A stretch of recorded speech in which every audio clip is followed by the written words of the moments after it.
It's wonderful to be practicing with you all this morning. I'm looking through this wonderful checkerboard of familiar faces and new faces, and it's reminding me of what Joe and Hoshi used to often say when we would practice out here together. That this practice of sitting quietly is kind of a revolutionary, insurgent thing to do in our culture, right? And maybe how much more so is this subversive to use the internet like this to support one another in our waking up. So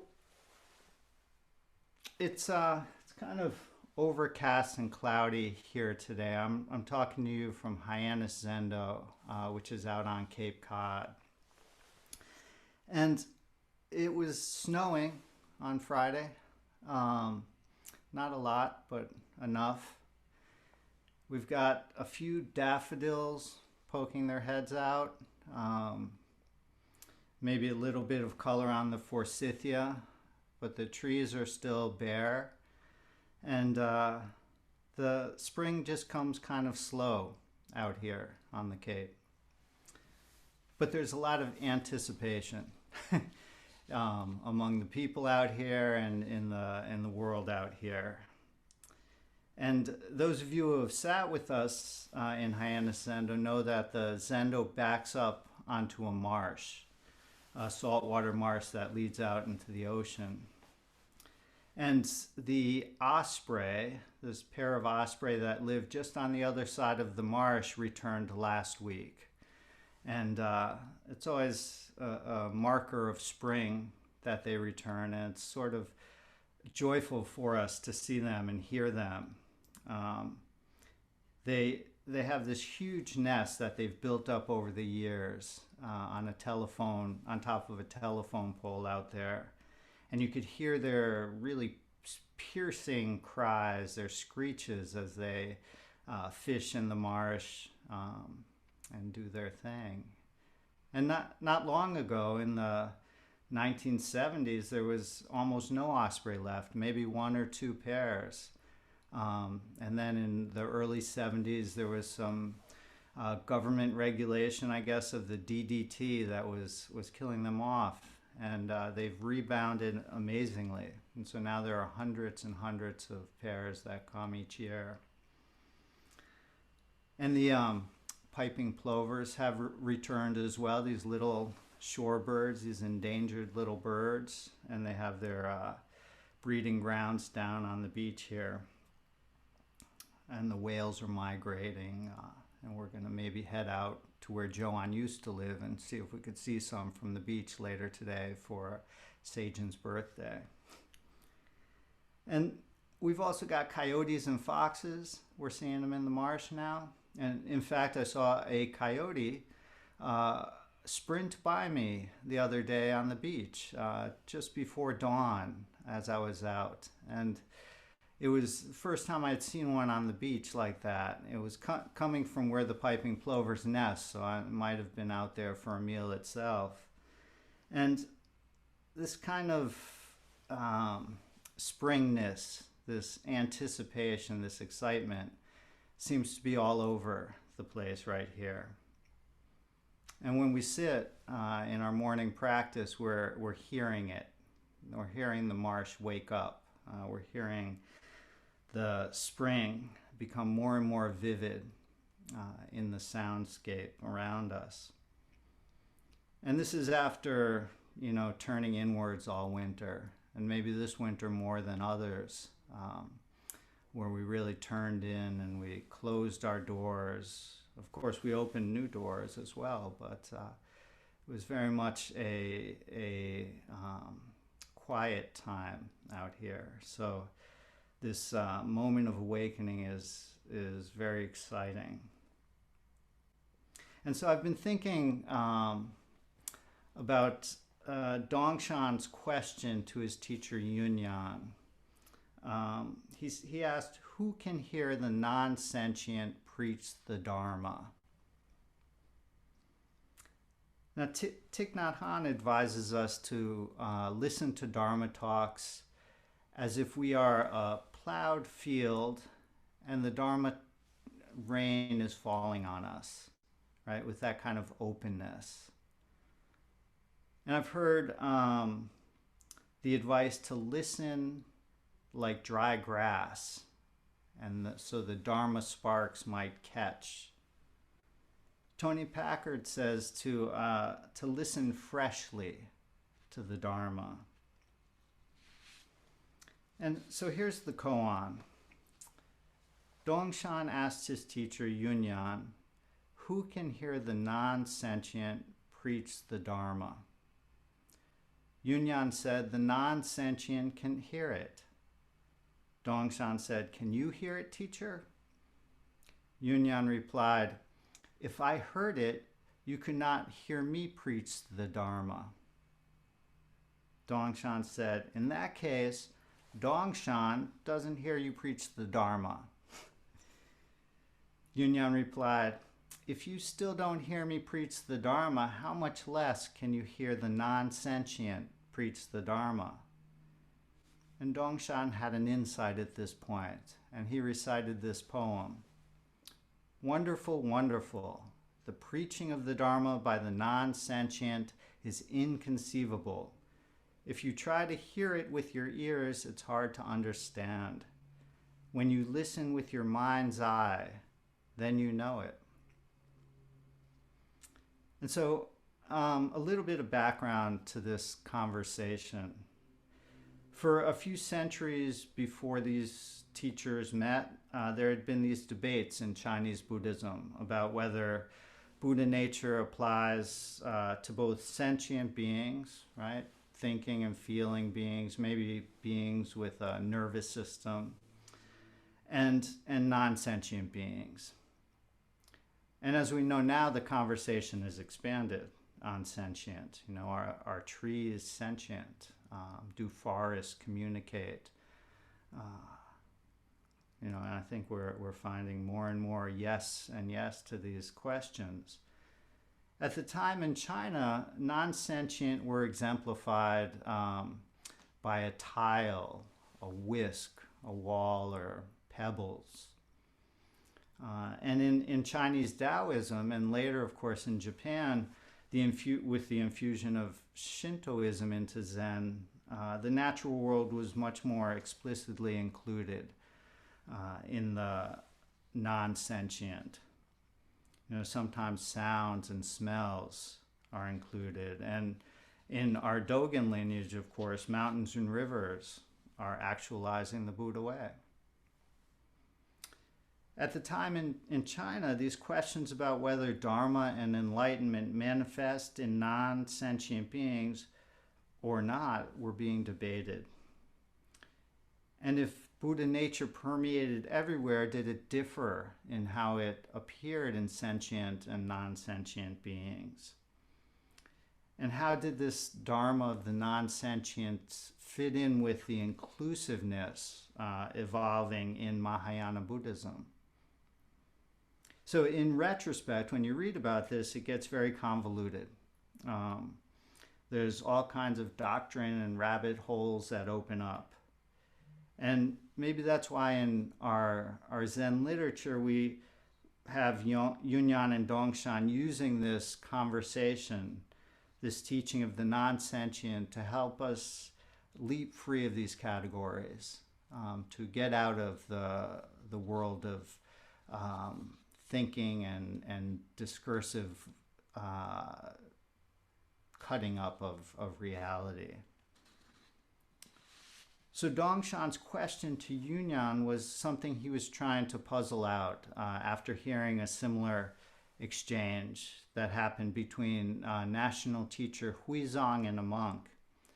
And in it, the national teacher tells the monk that sages, not ordinary folks like us, sages hear the non-sentient preach the Dharma.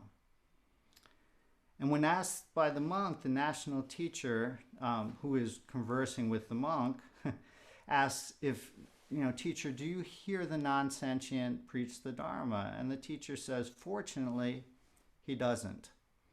Because if he did, he said, I would be equal to all sages, then you cannot hear me expound the Dharma. You know, how fortunate.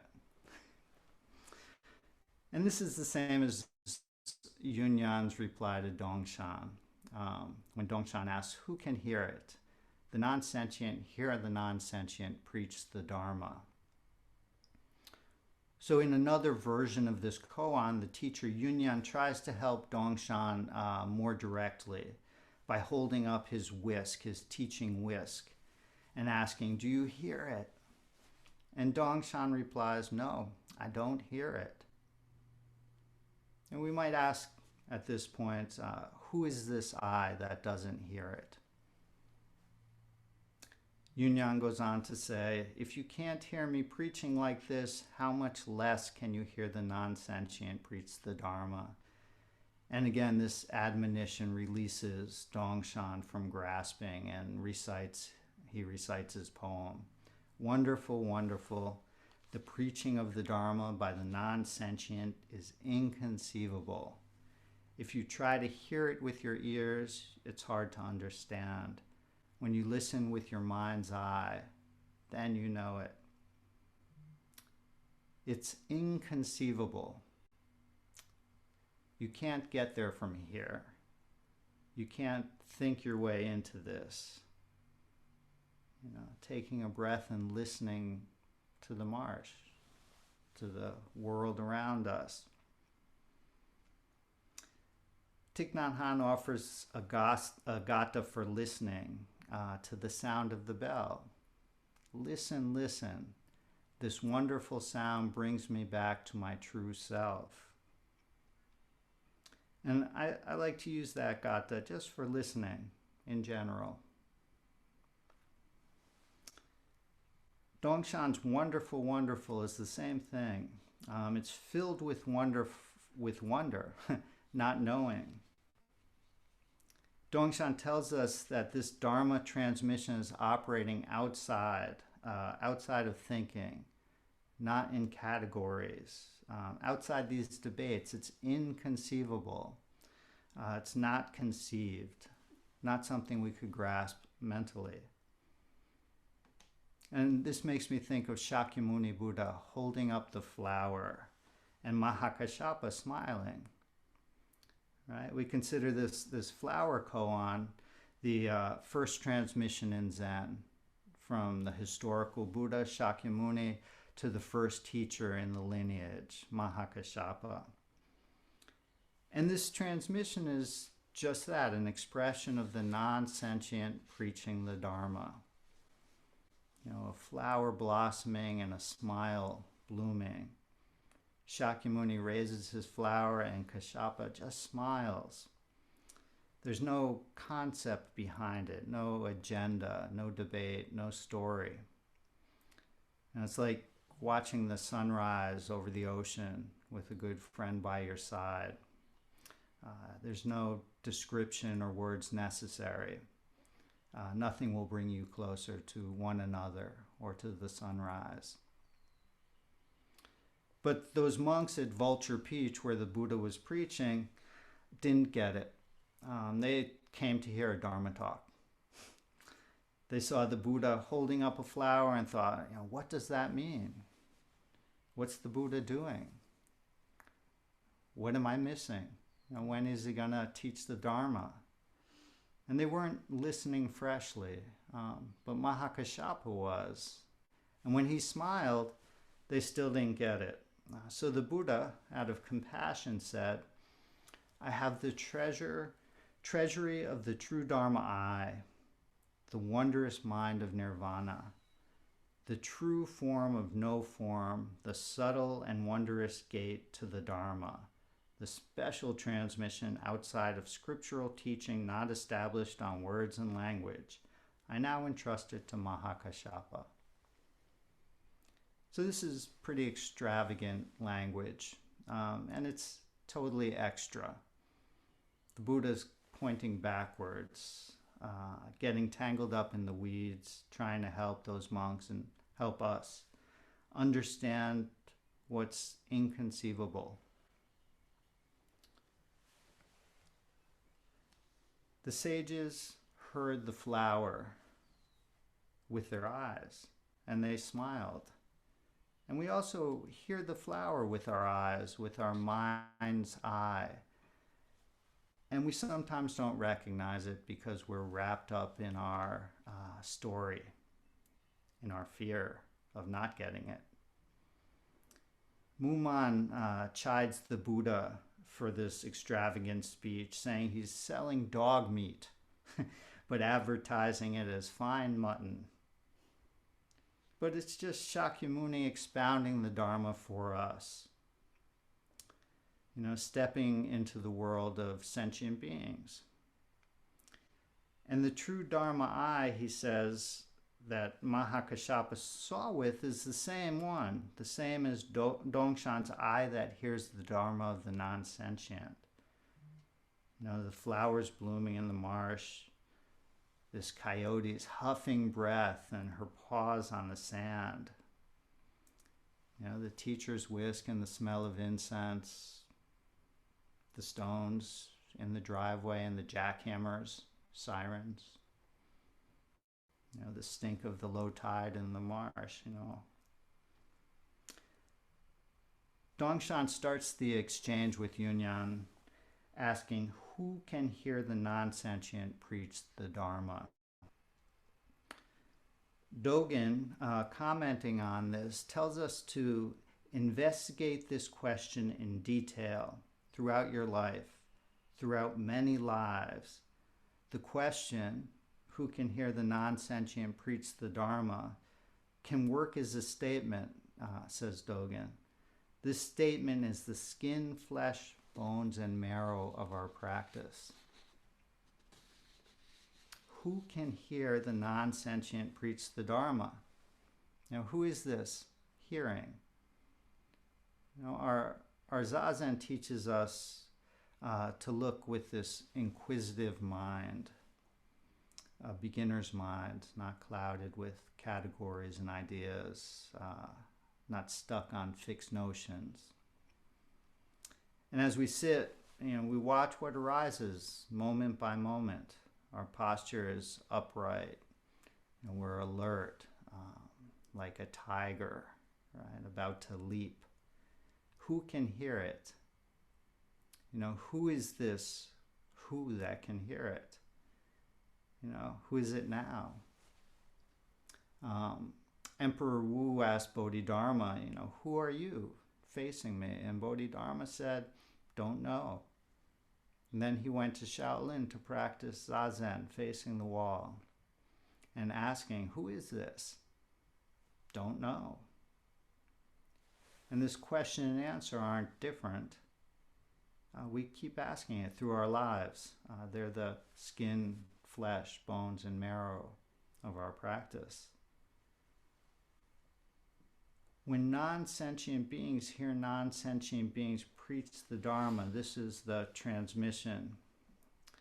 This is hearing with the mind's eye or hearing with the eye. And Dogen says this is just dropping away body and mind. It reminds me of our chant, Buddha bows to Buddha and Buddha recognizes Buddha. And although Dongshan had an insight at the end of this exchange with Yunyan, his understanding wasn't complete at that point. And so when he was leaving the temple, he asked his teacher, after you die, if someone asked me, what was the master's truth? What should I say? He still had some doubts in his mind. And so he was looking for something to hold on to. He might have been asking, what did I understand? What did I get? He was still a little bit separate. Yunyan paused and said, just this, just this. And so Dongshan went off and was pondering this exchange. And when he was crossing a stream, he happened to look down and saw his reflection in the flowing water. And at that moment, he was greatly awakened. And so he recited another verse. Just avoid seeking from others or you will be far estranged from yourself. I now go on alone. I meet him everywhere. He is now just I, but I am not he. One must understand this way. I meet her everywhere. A flower in the spring and the smile. Dogen carried Yunyan and Dongshan's teaching back to Japan, and and it's been transmitted to us. You know, this coyote on the beach, you know, who hears its preaching? An April snowstorm up in New Hampshire. You know, who hears that Dharma? Who is this? Who are you? You know, that hears the non-sentient preach the Dharma. Listen, listen. This wonderful sound brings me back to my true self. Thank you.